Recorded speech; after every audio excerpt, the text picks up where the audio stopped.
Okay, can I move those trays behind you? Revision Family Home started late 80s or so, and the community member, this lady that started it, knew a lot about gardening, and she was concerned about the lack of access to healthy food and also knowledge about healthy food in the diet. So she started up a garden next to the house, and it continued. I mean, it just continued to grow. This greenhouse is across the street from it, so they acquired this empty land, and we kept getting little pieces of land that we work with, and it grew to what it is today, where we also have a plot of land that's about less than a mile away over on Tucker Street that the city gave to us. So we've been working with, or we will be working with about an acre total. Maybe a little less, but every nook and cranny we have, we try to use. So we have staff that can coordinate the volunteers and keep everything going smoothly. We do rely a lot on volunteers to help us, because we have a farm stand, we have a CSA, which is like a farm share. We also give produce to the members, obviously. We do job training for youth and people that live in the family home. I would love that. No, then we're there for 2 years while they build us our other new store, and then we moved. The Food Project is an organization with a threefold mission. I like to break it down into youth, food, and community. The summer youth program is a paid job for them. Both of these programs are paid jobs for them. And they'll come out here from North Shore, west of Boston, south of Boston, and all over Boston proper. And they'll work alongside each other in the fields while going through workshops and a curriculum that involves diversity and organic food production versus conventional food production, the pros and cons of each. Food justice is a big theme at the Food Project. We have 3 different regions that we grow in. We grow on the North Shore, in Beverly, and in Lynn. And we grow in Dorchester, and we grow here in Lincoln. We produce close to 200,000 pounds of produce every season, with the goal that 20% of that is going to go to Boston hunger relief organizations and donations. The other 80% is distributed through our CSA, which is one of the ways we generate revenue for the Food Project. We have a $3.3 million budget annually, and we generate about $250,000 of that just from the CSA sales. That money gets laundered through the program and eventually is spent on youth programming and other things like this. We're non-certified organic. There's 5 farmers that work 30 acres here, and then there's 1 farmer in Dorchester working an acre, and 2 farmers in Beverly working about 15 acres. The New Entry Sustainable Farming Project is a beginning farmer training program, and we help resources or people from all different backgrounds access the training and education and resources they need to begin farming commercially here in Massachusetts and around the region. So we do a series of courses, farm business planning courses, field-based workshops. We have a marketing cooperative. We provide land at our incubator farms, and we do livestock trainings as well. So kind of across the spectrum, helping people from seed to plate learn about the business of farming and get started. We work with people from a very broad range of socioeconomic backgrounds, from cross-cultural backgrounds. So when we first started in '98, we were an entirely immigrant and refugee-based farming project, because those were the folks that had a farming background and were interested in getting into agriculture here in Massachusetts.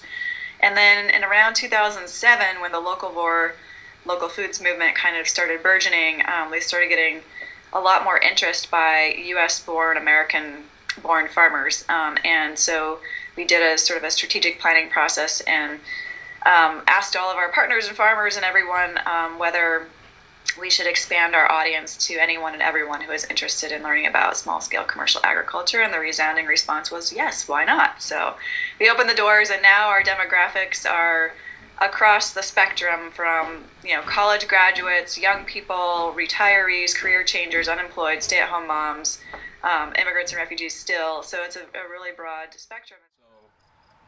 We like to think of ourselves as addressing the issue of the food desert in Boston. There are regions of Boston where it's very difficult to get to a supermarket, whether or not you have a car. And we like to think of ourselves as making produce available in these regions where it's typically very difficult to find fresh local produce. So an example of that is the Dudley Square Farmers Market in Dorchester. It's Tuesdays and Thursdays throughout the season, and we accept EBT cards, food stamps, and SNAP benefits. And we collaborate with a program called Bounty Bucks, where if you use EBT at the farm stand, we'll match your first $10. So there's an incentive for low-income folks to come to the farmers market. We have something called the Corner Store Initiative, where we go to corner stores in urban areas that have lots of soda and candy, and we see if the store owner is interested in stocking a small variety of our produce at a reasonable price. So that's another way we address the food desert. We have another program called Farm to Family. So if your child is eligible for a Head Start program in Boston, that makes your family eligible for a low-cost share. We'll probably be working on more forms of different community engagement. Because I have a nutrition background, I did nutrition workshops. We do on our Wednesdays, we have a community, Wednesdays in the summer I should say, we have a community meal, like a community lunch, and we do that with volunteers from the food project, but also anyone from the shelter home that is here at the time can also participate. So, since we are all cooking that meal and eating it together, anyone who's part of that definitely gets to learn. Our cookbook too that we're making has it has recipes, but it also kind of explains the basics. I think there's a lot more interest. We've, in the last year, with the whole initiative that Boston is doing with rezoning for urban ag areas and making the city put out an RFP request for proposals for organizations to take over urban ag commercial farming plots in the city. And so we keep getting called into these meetings to provide guidance. We'd like to partner with some folks to do some trainings in urban areas, so it's kind of a new area we're exploring right now.